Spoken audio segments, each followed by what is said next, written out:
Oh,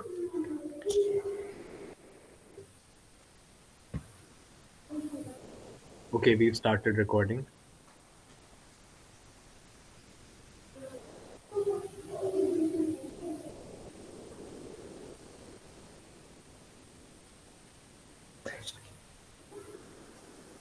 am I audible? Yes, Yeah. So, in today's event, we are going to conduct a debate on climate change. Uh, each and every participant can decide and tell in the chat box that whether they want to go for the topic or against the topic. And as we all know, that there is no discussion or there is no doubt or no two thoughts regarding whether or not we love our planet or not.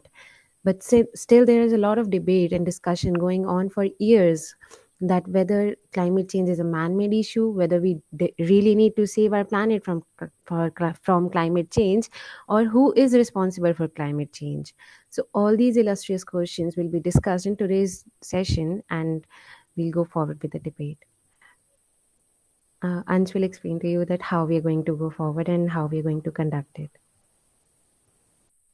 sure. Thank you, Lavanya. That was the secretary of the Oratory Club, Lavanya Sharma. Thank you for introducing the event. Good evening. This is the secretary of Sundarban's House, Anshuman Basin.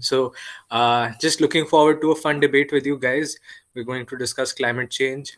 We're going to discuss. You can talk, and you can also stay as an audience, and we're going to discuss whether the climate alarmism is a real phenomenon, or is there too much alarmism and there isn't much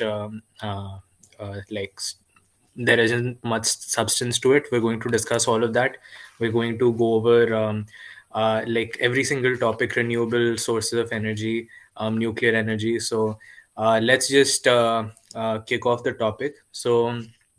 Any of you that would like to speak can raise your hands. I'd like to begin first.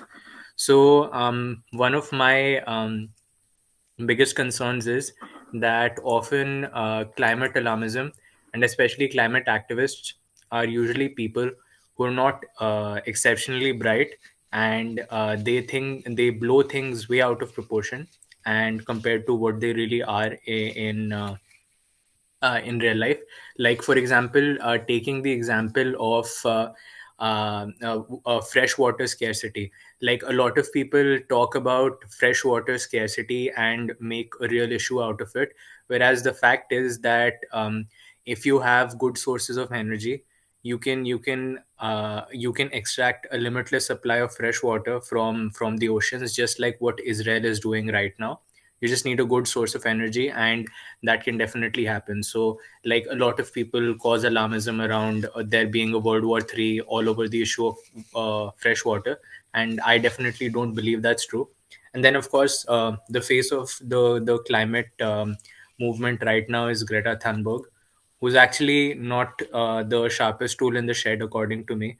And in fact, when the Indian farmers' protest was happening, she also claimed that the Indian farmers' protest is actually a climate movement, which obviously runs contrary to what the truth is. But in any case, regardless of not getting into or getting sidetracked with that particular issue, but then I do feel that uh, because of the Industrial Revolution, lots of factories sprung up and lots of fossil fuels are being burned to sustain the lives of billions of humans around the world. And that has definitely led to a lot of carbon being belched into our skies, and that's definitely leading to a bad quality of air for many people, like especially right now in Delhi and Gurgaon, where I'm from. The air quality is pretty much one of the worst in the world, and that's definitely because of burning. That's because of industries. That's because people burn firewood in the winter also. That's also one of the issues.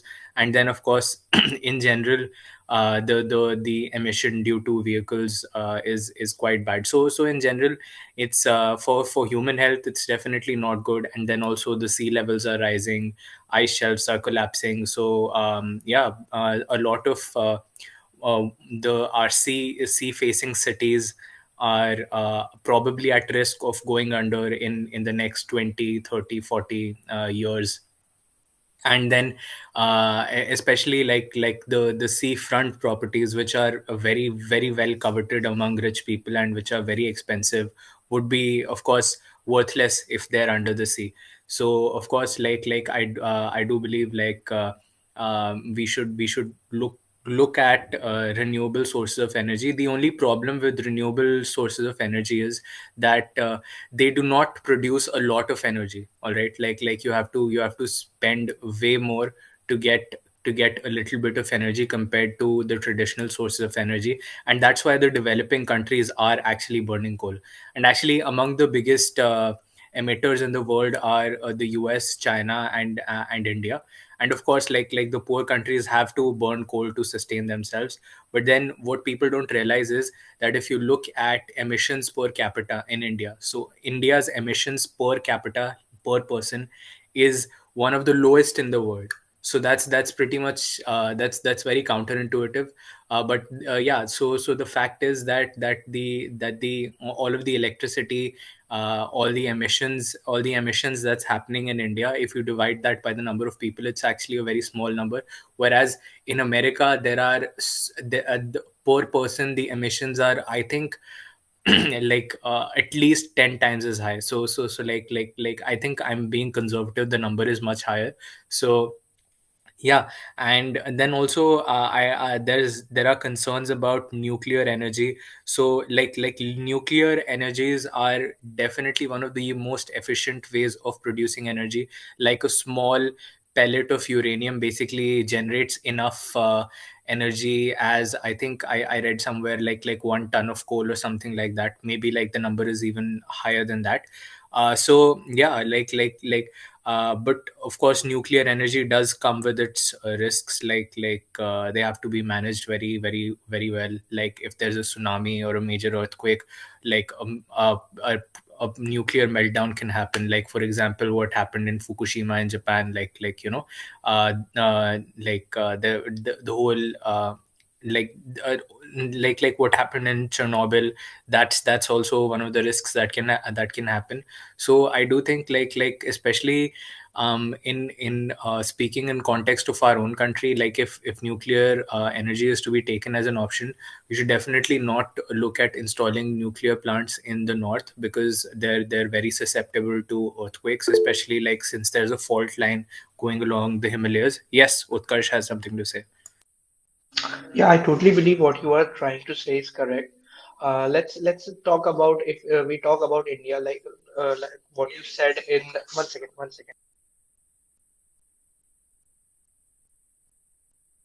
Ha, like what you said that major pollution is being caused by the this wood burning. But what I believe, all the governments, what they do, they just blame this on the farmers or the people who are burning their fires and all. But the government should really look into another source. Like if you have any of you have observed that most of the pollution causing vehicles are the government vehicle itself.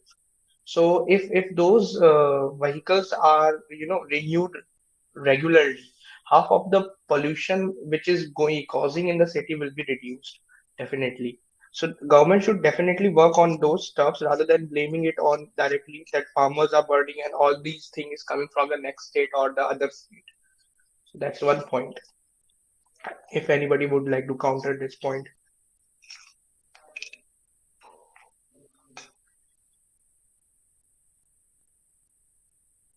Yes, Sanjuman, please go ahead.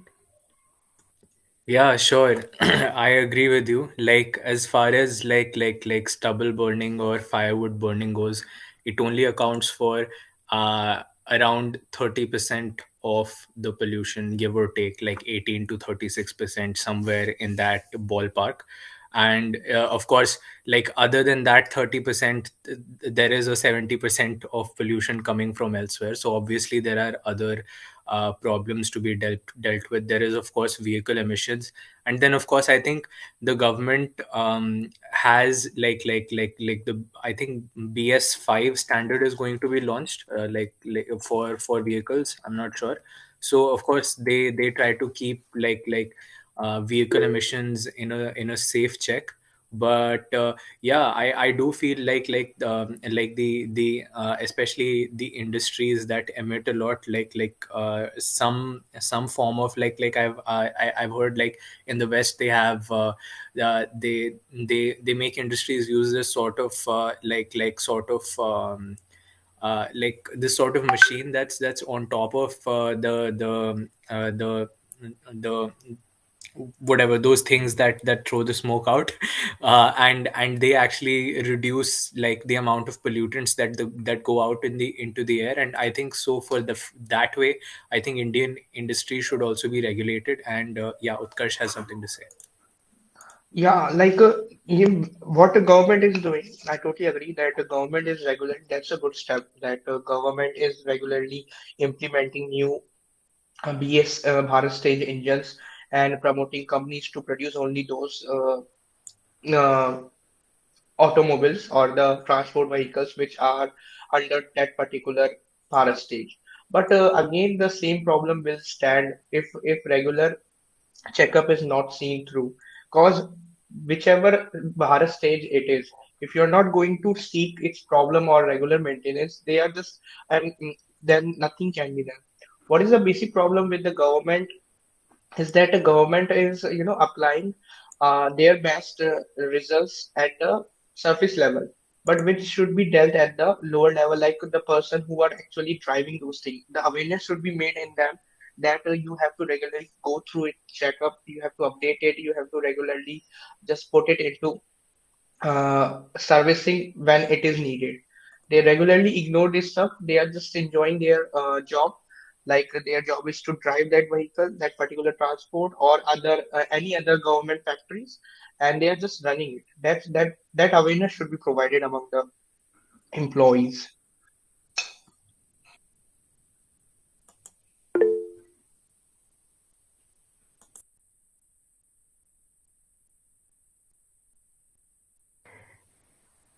Yes, Anshuman.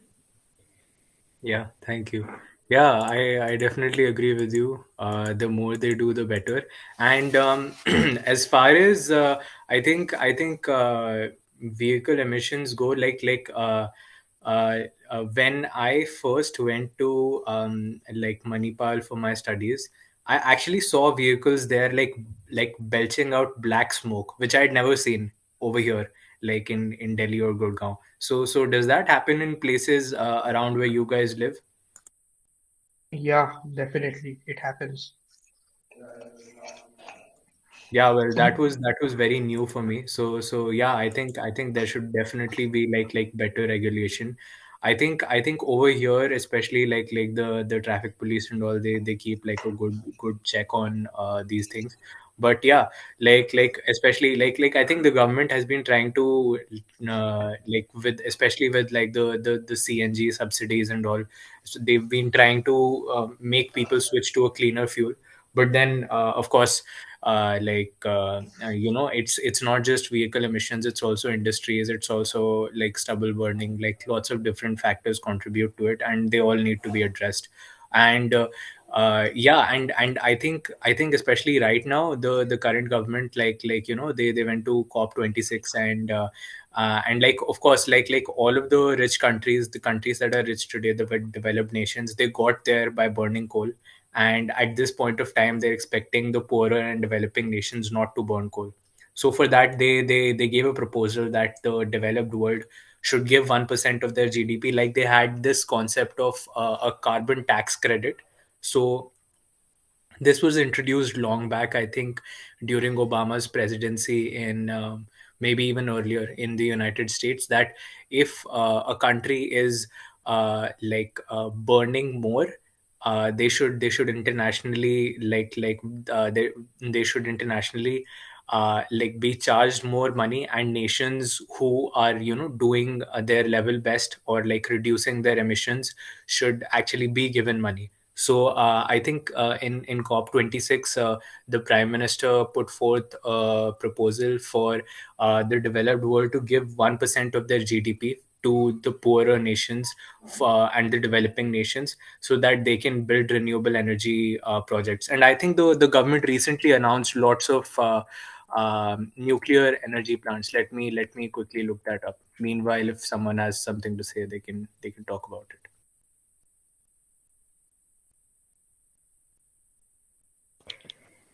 Yeah, Lavanya, go ahead. Yeah. Yeah, I completely agree with it. But the fact about climate change is there is so much hype about things that don't really matter to that extent. Like just like you said, that onus is being put upon farmers.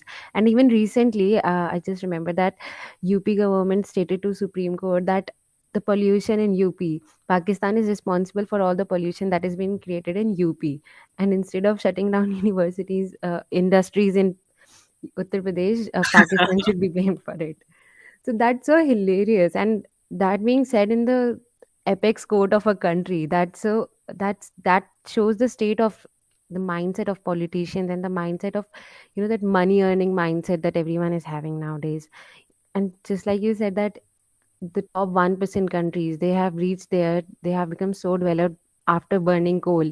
And now the developing countries obviously will have an issue with all the carbon tax that is being put upon them, because let's be true, nuclear energy, wind energy, all these renewable energies, they are not that efficient as coal.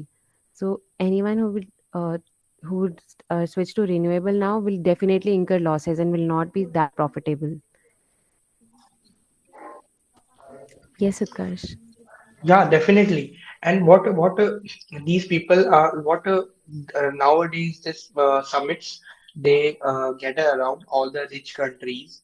They just try to impose newer technologies on everybody, thinking that everybody in the world is same. Rather than, but they don't forget that the present condition is the image of the past. What we are now, right now facing was their explosive and exaggerated use of the technology, which they haven't thought of. Considering for their economy, they thought it to be like for development, it is quite necessary, which should be dealt. So these things which they are implementing harshly should be dealt with definitely.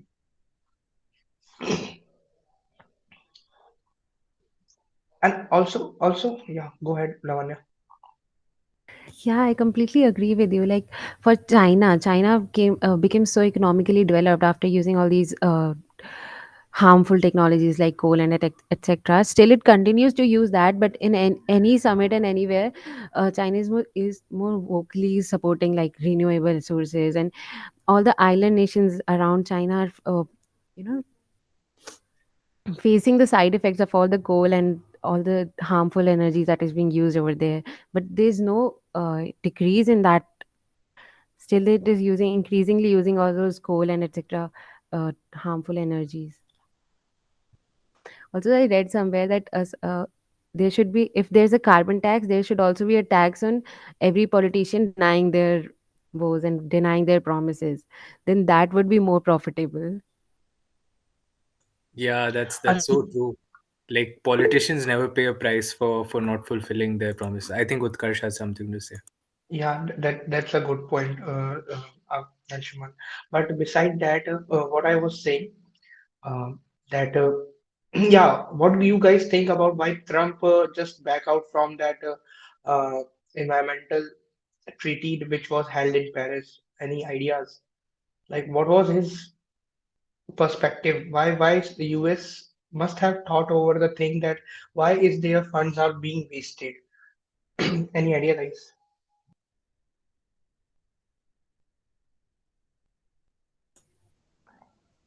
Yes, Yes, Ansh, Anshuman. go on.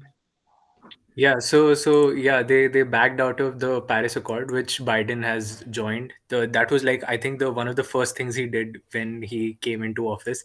So I think, of course, the Republicans always have the agenda of like America first, and like they do not like the idea of like American money being spent to to bankroll others when others aren't playing by the rules. So like when he sees a nation like China, which is now the biggest kid on the block, and them not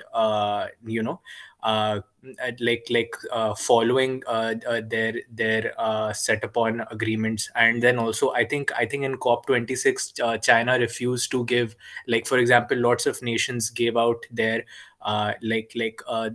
target set goals for being net emissions free. I think India set it at 2070. Lots of these developed nations set it at 2030. China refused to give out a date. So obviously, when they see other people acting in bad faith, not that America has never acted in bad faith, they definitely want to pull out of such circumstances. But then again, like, they realize that it's a bad look for America to pull out of the Paris Accord, and it sets a bad example for the rest of the world, because the rest of the world might not follow through. So I was just looking at the numbers for nuclear energy. So the government has announced that basically the current nuclear capacity in India is 6,700 megawatts, and they want to increase it to 22,500 megawatts by 2031. So currently, like, in terms of electricity generation, 3.1% of India's energy as of today is generated by nuclear energy. And then, as per the government, they've there are currently 22 reactors, and they're building 10 more reactors with the capacity of 8,000 megawatts. And then the government has also approved like 10 pressurized heavy water reactors, which is also very close to nuclear technology, of 700 megawatts each. So that's like 7,000 megawatts and 8,000 megawatts, like 15,000 megawatts. So yeah, apart from that, also the government has launched lots of solar and wind projects with like Adani Green and all, which I think, yeah, is definitely in the right direction. But the renewable part is not going to make as much of is not going to move the needle as much as nuclear energy is. So nuclear energy will definitely and India is like a 70% coal dependent country, like one of the highest percentage wise in the world. So it's, if they have to really clean up their act, it's important to switch to like a cleaner fuel. Yeah, Utkarsh has something to say. Yeah, it will be like based on some other topic. If anybody want to speak on this topic, so we can continue ahead.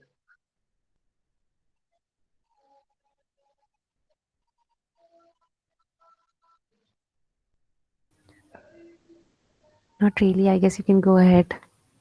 Okay. And then coming to India again, like we too have seen a lot of uh, programs launched by our government, as Anshuman is already saying that. Yeah, government is phasing out in a large number to meet the energy requirement in a cleanest way. But again, the same question stands like, what do you guys think about that project which was launched and a heavy amount of money was instigated inside the Ganga Clean project? So, what idea do you have, or what views do you have? Whether the after passing all those monies is it actually implementing? Anybody from there could also tell their live examples. How do they see it actually is working? Like people in Delhi who are actually living, and they see a lot of sewage treatment program is, plants are there. But again, if you see Yamuna, it's on its worst level. Even 1 month ago, I was seeing going through news, and it was showing the those frauds coming up. like snow, and people were quite enjoying. But that's a serious threat to the natural resources which we are not able to secure. And this is not what I see in even Delhi. Even governments in Rajasthan, like a lot of money was allotted to this in Jaipur itself to clean whatever sewage system we have here. There was a large amount of project was held named as Divyavati Nadi. Everything was set up, but right now I can't see any kind of development there. So it is now actually it's at its own initial stage where it all started, but the money of the people have gone. Nobody is there to seek anything. So what are your views over this? Anybody?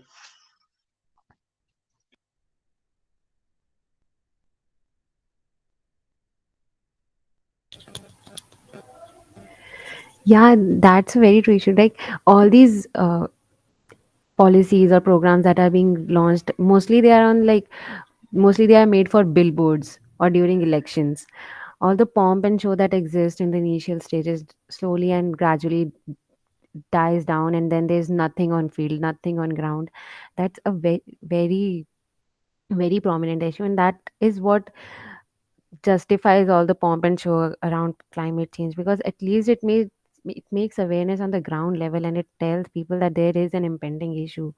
But just what you said, it also reminded me, it is a little off topic, but it also reminded me that in some news reports in like 2017 maybe, they said that in 2020 Bangalore will run out of water. And Yeah, then yeah, climate alarmism basically. yeah, and nothing like that happened. So they're all, both the sides are flawed in their own ways. Like sometimes when climate alarmism goes to an extreme level, and then they give deadlines like 2020 end of water in Bangalore, and then there are these politicians who always deny all the policies that are being announced are never on the implementation level, never on the ground level. So yeah, that both the sides have their own flaws. Yeah, Utkarsh, you have something to say? Yeah, like talking about this climate change again. Let's. Do you guys think that a technology advancement and climate uh, prevention or its a sustainable development is possible? Like if you talk about like I was again once reading a news that there a factory is being going to set up in the south. Maybe it's in Tamil Nadu or in Karnataka, but yes, factory of this silicon chips for semiconductors issue that is going all around the world. But according to facts that for producing this silicon chips require a large amount of pure water, which is going to and again exploit the natural resources what we are actually currently having. What is the use of setting uh, those factories for the development of current, which we are going to regret in someday later in future after 10 years, that we need to talk about this climate issue or the change in environment or maybe the wastage of resources. So do you guys actually think that this kind of project should be allowed in the country to meet the current development program so that we can just judiciously uh, play with our future?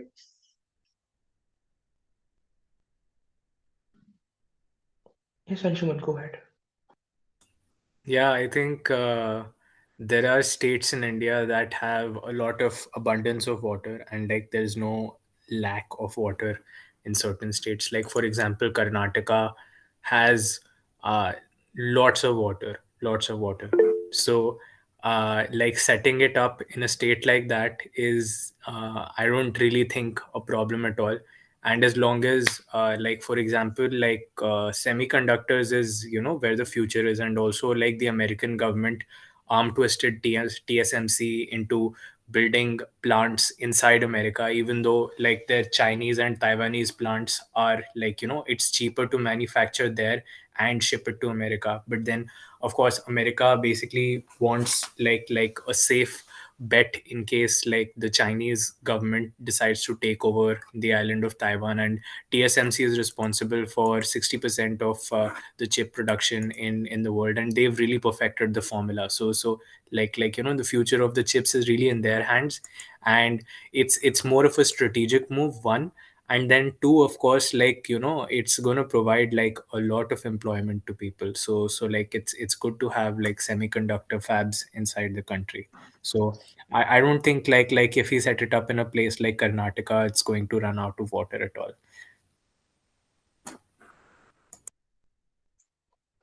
Yeah, but if you take the example, you actually gave correct statistics that Taiwan is the leading producer of the chipsets. But currently, news is showing that Taiwan is actually facing from dot situation, which it had never seen before in any point in history. And if we go to the core problem, what actually the problem is, then they have actually uh, found out that the reproducing of the chips, semi chips at this mass production has actually led to this situation, and that's why keeping this in view, they have now started collaborating with the various country and giving their formula and helping the other countries to produce so that the load is somewhat kind of reduced. But yeah, they are actually exporting out how to drown your country in my views. And plus, is it worthy? Like Greta Thunberg also says, like, uh, is it worthy to play with employment? Like, is it worthful to give employment right now so that we face problems, droughts, floods, maybe in some point in future? Is it worthful? What do you guys think?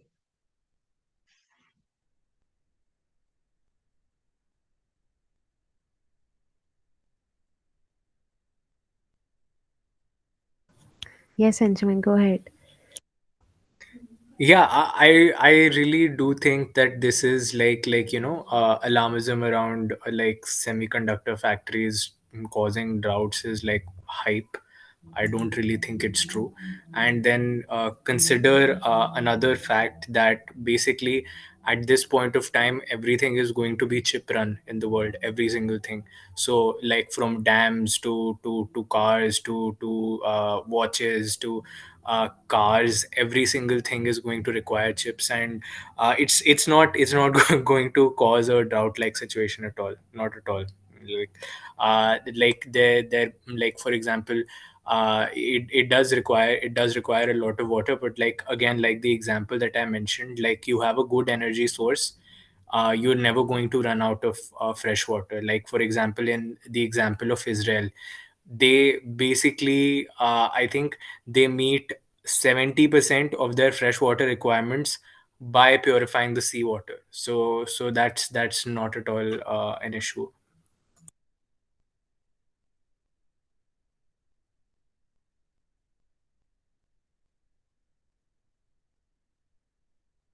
Yes, Lavanya. Yeah. I'm not really sure about the whether it will be harmful for the water in that area or whether it will cause floods or not.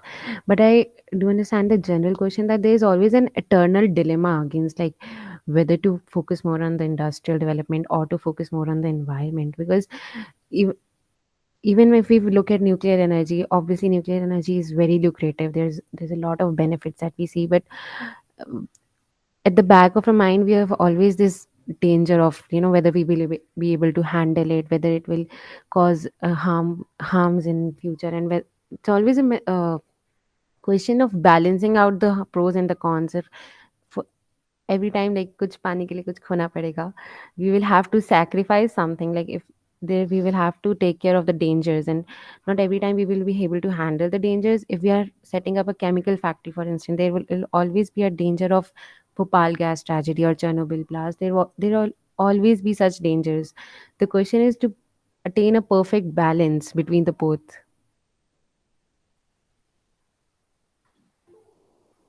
Yes, Anshul. Yeah, Lavanya is very smart. Yeah, it's so true. And like like my favorite economist Thomas Sowell says, there are no solutions, there are only trade-offs. Okay, you have a trade-off. Like, do you like how, and also on top of that, how much risk appetite you have, and the risk-reward ratio. So, like, as long as you've hedged your risks of for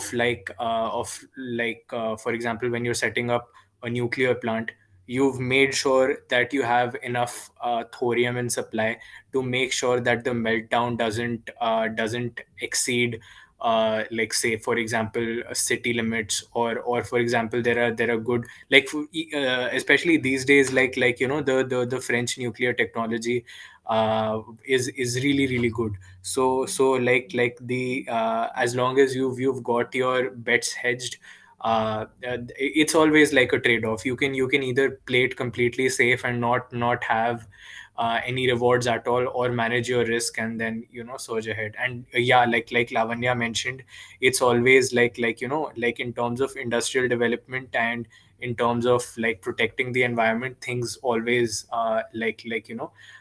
they are often at odds with each other. Like for example, if you have to set up a mine anywhere, like for example, a lithium mine or like a copper mine, these mines are like very very very valuable. A cobalt mine, especially in today's battery operated world, a cobalt mine, a lithium mine are very very very valuable.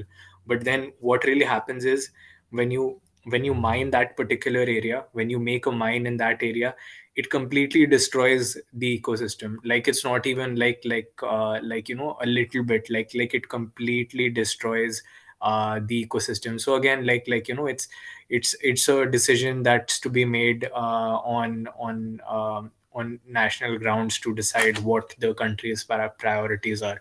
And then of course, like if you have such a mind, like for example, DRC has such mines, Afghanistan, Chile, China, Argentina has such mines. So such mines can be game changers for the living standards of the residents of a country. So again, it's a trade off, like no clear answers.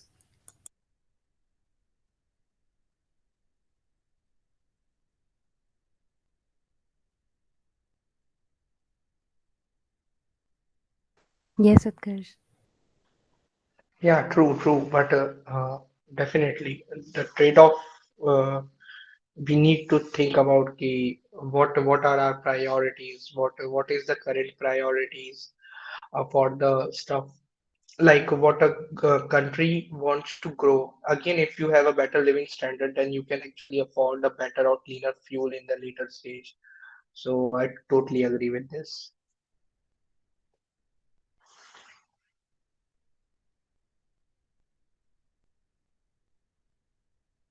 Cool. Why don't we discuss if like India should go ahead with more nuclear plants or not? Any opinions?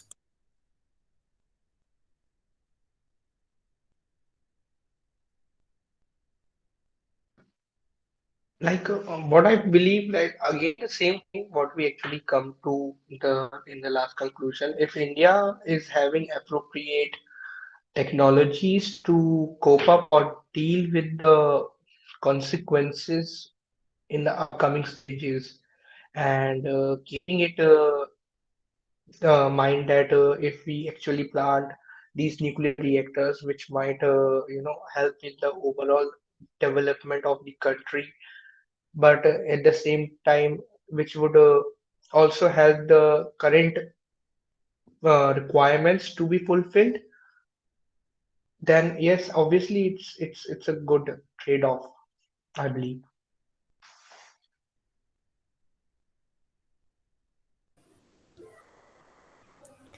Yes, Anshuman.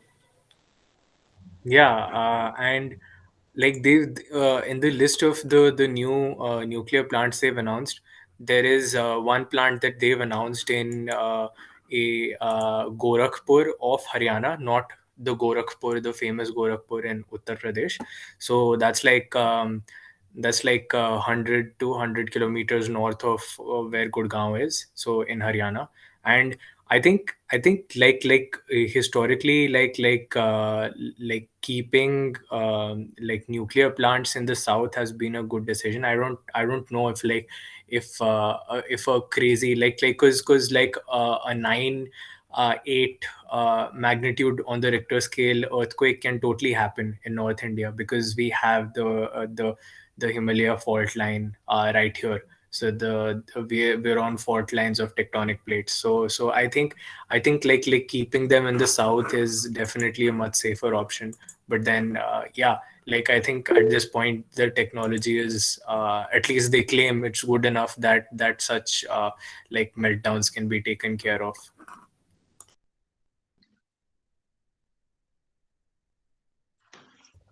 Yes, Utkarsh. Also, if you think like planting more nuclear power plant also indicates that less dependency on the coal-based thermal plants. Again, if you compare the stats, the per year, uh, the pollution released by coal thermal plants is way more than the nuclear power plant. If considering if the nuclear disposal is actually nuclear waste is actually disposed in a correct manner, definitely then it would also result into the pollutions which is being caused currently by the coal thermal plants and with less efficiency. I don't think emissions is an issue with nuclear plants, because nuclear plants are non-emitting. I mean, the whatever waste they cause is like a nuclear waste that's not released into the air. So there are no emissions when it comes to nuclear plants. But then yeah, like they're like magnitudes. They're like orders of magnitudes ahead of like coal or any other power source on Earth. So like a small pellet of uranium can, I think I read somewhere, light up like thousands of houses for a whole year, something like that. So yeah, Lavanya has something to say. Yeah, I guess like in a country like India, it is a very tricky question to actually guess that whether nuclear power plant would be a safer option or not, because no doubt it's very highly efficient for energy purposes. But at the same time, we have seen like great heights of scientific achievements like the Mars mission, or we've seen like great recklessness in all other fields. Like just now, Utkarsh was saying that the Ganga or the Yamuna river schemes that failed miserably. And on the so we cannot really predict that what the future will be like. It can go extremely well or it can go extremely bad and result in a disaster. Like we have already seen such disasters like Bhopal gas tragedy or others where recklessness and carelessness have led to a lot of lives being lost. So it is a very tricky question in my opinion. But then again, if we have the appropriate resources and the appropriate confidence that we can handle it, then definitely it's very efficient.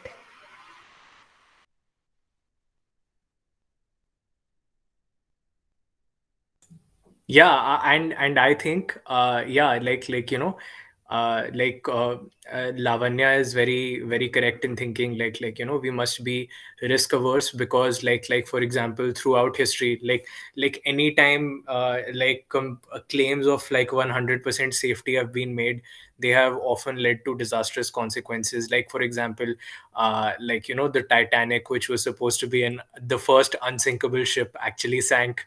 And Well, I yeah, was thinking of that example itself. yeah, Sorry yeah, to. yeah, exactly. Like throughout history, like there have been such examples of things that are supposed to be foolproof, but then don't turn out to be foolproof, of course. So like I think the anytime there is a claim of like 100% safety, it's overstated, because you're just one black swan event away from like a complete disaster. So yeah, that's very true.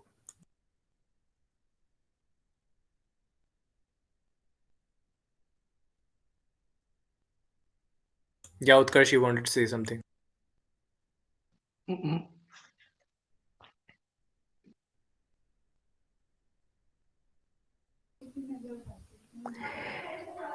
Yeah, also moving ahead, there is, this, if you move ahead of, like, if you think on a very global scale, then there's a debate about developed countries, developing countries, and island countries. For example, like, there is no denying the fact that the ice caps and the poles are melting. So the developed countries are always like on the go of imposing restrictions on developing countries, whereas developing countries have this debate that the developed countries have already gained profits from manufacturing energy through coal and etc, and now they're imposing taxes on developing so that they cannot really grow in future, whereas island countries are feeling a whole new dilemma of being drawn and being under the sea. So what do you have to say about that? Yes, Anshman. Yeah, like a good juncture. So let's unpack it a little bit. Like I think let's first talk about like the whole developed versus developing countries. So yeah, like we discussed earlier, they got here by burning coal. Obviously, they did not get here by expensive renewable energy. And of course, like the poor nations, they have to burn coal. Like India has to burn coal, China has to burn coal. Other, if they don't burn coal, like our people don't have electricity, our GDP, our economy collapses, our GDP goes down because people need mobility, electricity, to be able to engage in entrepreneurial activities, that the kind of activities that lead to wealth creation in a nation. So yeah, and as far as the issue of island nations goes, yeah, like especially like Maldives and all, they do a lot of like very graphic activism where, like, they they take pictures signing signing documents under the sea, putting a bench and table, and taking pictures. So they've been very very good at making like I think how people say a picture speaks a thousand words. So like just that picture like makes people realize that, yeah, there could be like a time in the foreseeable future where such nations actually go under the water, as has happened like in the history of our planet, like islands go under or islands resurface as per how the climate change is going on. So yeah, and yeah, I think trying to punish the nations that are burning coal is not going to yield any good results. Like they mentioned in COP26, what they should actually in fact do is actually bankroll the creation or give like a no interest loan to these countries to develop renewable projects that will actually take market share, or take percentage from their energy generation share. So like they should actually like for example, Japan has in the past given out a lot of 0% or negative interest rate loans to India. So I think a situation like that should happen, where these nations are able to sustainably build these projects. It also benefits the whole world, and then they can either pay it back, or the richer nations have to, if they feel it's really time to act upon these issues, they should be gracious enough to make that small contribution. So yeah, those are my 2 cents.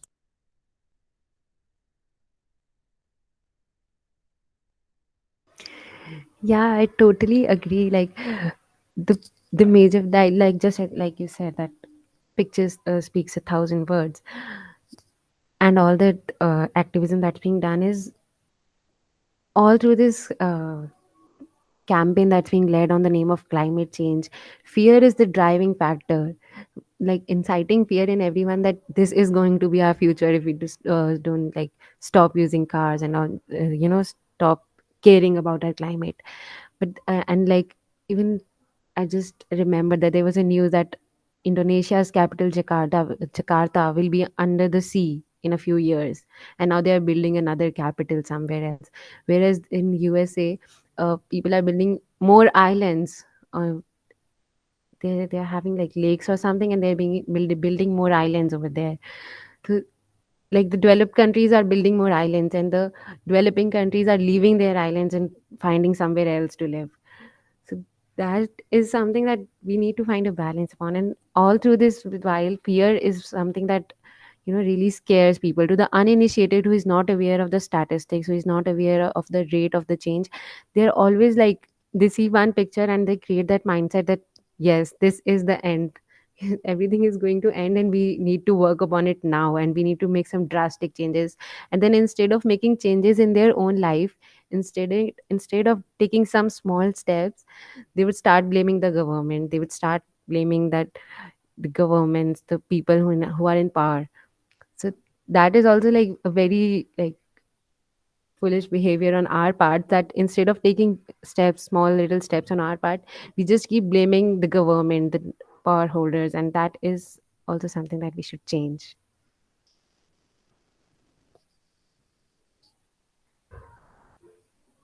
Yes, Anshumit. Oh yeah, I that actually reminded me of the fact that there's also like a coal and fossil fuel lobby in the world that obviously is going to try to exercise its hand as much as they can. Like for example, the OPEC right now, which is like the cartel that controls international oil prices, has been consistently raising prices because they know that a future is near where their fuel reserves are going to be practically worthless because no, the world isn't going to buy their oil. So like for example, the OPEC, just like in the one last 1 year, from like very low prices, Brent crude oil went from like close to, like it even hit, like in terms of oil futures, it hit a price of -$39, and it's now all the way up, like into close to above $80 a barrel. And like Putin says that $100 per barrel is also foreseeable. It could totally happen. So like there are nations with large coal reserves that definitely want to capitalize on those things. There are nations with large oil reserves that definitely want to capitalize on that. Like for example, nations like Russia, Australia, they have lots of coal reserves. China, and I think China is just going to burn all of its coal on itself. Like it's not going to give its try to sell its coal. But then the developed nations that have these reserves are definitely going to want to sell them. Like for example, even the OPEC plus. So like Russia is part of the OPEC plus. They want to sell their fossil fuels. They want to sell their coal. So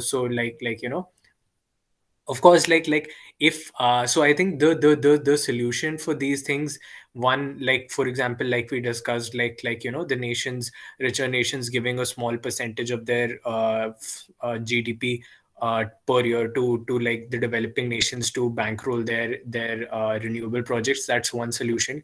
And then of course, the other solution is obviously going to come from technology. Like just electric cars, that so how far we've come in just the last 10-20 years is basically has basically put the kind of pressure on OPEC to raise its prices a lot. And the fact that they're raising their prices even more is creating a sort of vicious cycle where people don't want to own vehicles that are run on fossil fuels. Like even like Indians want to switch to like an Ola electric scooter. And like the so basically, I think just the pace of technology is, I think, going to solve this issue before an apocalyptic sort of event that the alarmists warn of. So I think we're definitely on the right track, and these issues will be solved like before like nations start going underwater or something like that. Yeah, Lavanya has something to say. Yeah, I just want to add upon to what you have said, and I like completely agree with it. Like the OPEC nations raising the price is creating a catch 24 situation for themselves only. Like if we take example of India, the increased prices of petrol and diesel just led to the just led to people shifting from petrol diesel to CNG, which is not the best option, but currently the more efficient option in terms of environment, in terms of the effect it has on the environment. So that is what is going to happen, just like you said, that people are willing to shift to more electric scooters and electric vehicles. So definitely the they are creating a catch 24 situation for themselves because they are increasing prices for profit, and just because they are increasing prices, they are reducing their sales, and they're reducing, and they're making people go towards the other options and explore alternative options. They're actually cutting the branch they are sitting on. Also, like, I just forgot what I wanted to speak ahead. That's totally fine. Happens Loading a lot to happens. me It as well. happens. Me too. Yeah, and I think in terms of the way that they're raising the way that they're raising prices in spite of the United States, Europe, and Australia ganging up on these people, like, you must reduce prices, and they're like, nah, we don't care. Like, this is like unprecedented. Usually nations around the world, they cave to some sort of pressure, especially when it's United Nations, United States, Western Europe, these kind of nations putting pressure on them. So like, but even that's not happening. So they realize that their days are numbered, their time is very limited. And of course, for example, um a lot of these countries, their whole economies actually depend on oil, like Saudi Arabia, like United Arab Emirates. And in fact, they've been so comfortable for so long that they've actually subsidized everyday things for their citizens so much that their citizens actually don't go to work. Like, for example, 90%, I think 70 to 90% of Saudi Arabia's workforce is actually immigrants that come from outside. Their own people don't have to work because their own people get everything at a very subsidized rate. They get to build their houses at very nominal rates, so they don't actually have to work. So all of these nations, once they're out of oil, and of course, I think definitely last year when the oil futures hit negative $39, that was like a wake up call for them. That was like a watershed moment for them, and they're like, oh shit, the future is here. Like, what's happening like right now is going to happen like for certain in the future, and their time is running out. And yeah, lots of I think lots of geopolitical issues and wars and civil wars can start out just when the world is starting to not become oil dependent. And one more thing, I think Bhavesh Agarwal, he mentioned like how in India very few people have scooters. I think he mentioned less than 100 per thousand people. And then in nations like Indonesia, Philippines, Vietnam, they have like a two-wheeler culture where like people actually there are like almost like 600 two-wheelers per thousand people. So he's saying that if he can like offer these scooters at such prices, such a situation could happen in India. And if such a situation does happen in India, yeah, we're definitely not going to be as oil dependent anymore. Because I read somewhere like more than half of uh, Indian petrol goes into two wheelers. So if the two wheelers problem is solved, we're going to be importing a lot less oil, which is going to be great for the economy. So yeah, thank you so much. And Lavanya has something to say. Yeah, I just remembered by what you said that the OPEC countries are, some of them are increasing their rates, whereas there are countries like UAE who are completely shifting their focus. Like, it tells us about the way of governance, right? It tells us like they've already foreseen that the future will not always be the same. They will not always be reliant on their coal resources or their non-renewable energy resources. So they are shifting towards more like other arenas of employment and other arenas of development. For example, like UAE, over the past few decades, it has developed so much in the tourism sector. Like now, not many people know that the earlier it was totally reliant on its non-renewable energy resources. Now UAE is all about tourism and fun and all, and they're just now they have just in a in recent times they have reduced their working hours also, working days also. Like now in UAE, people only work for like 4.5 days per week, and that is not because of their income through non-renewable energy sources. Their tourism industry is so developed and it has helped them. Yeah, that is also, and I completely agree with the two-wheeler thing that you said. Yes, Akashdeep, please go ahead. Yes. So I want to discuss about uh, climate change in agricultural sector, where it's going to affect the most, because the crops that are grown in the um, in equatorial belt, or in the Capricorn, in the Tropic of Cancer or Capricorn, they're going to be shifting to the northernmost part of Earth. So what will happen, that the global food supply chain will be affected due to it. So in order to solve this problem, Russia is leasing its land to all the nation very tax incentive way. It is giving it to the countries who can come there and grow crops. So in the near, I think in the near 10 or 15 years, we should also look for land in Russia if the global temperature increases to a very high extent. So to buy the food, and Russia will capitalize most on this portion, I think.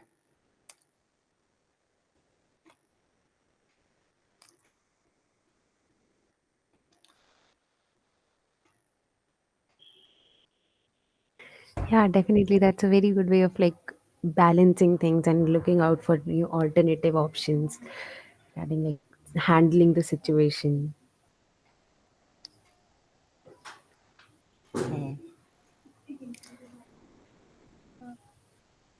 Yeah, I have no idea about this Russia thing. I might have to read up on it.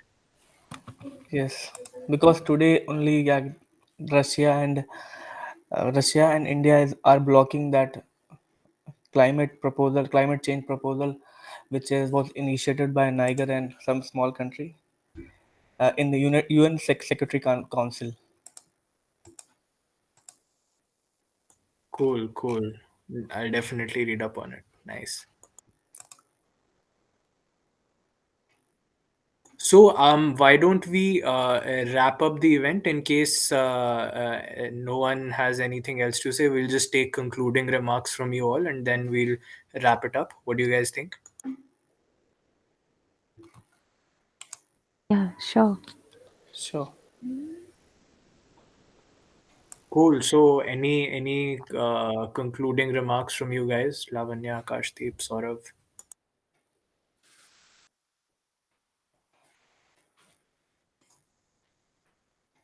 Yeah, all in all, what I understood from today's debate and all my knowledge, previous knowledge, that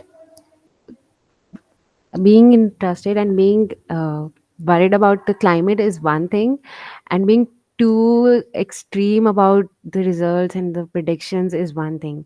So what we really need to learn is to create a balance, and just like you said, maintaining a trade-off between the two, and understand that what is the priority and what is the need of the hour, and then make wise informed decisions instead of like reckless decisions with no implementations.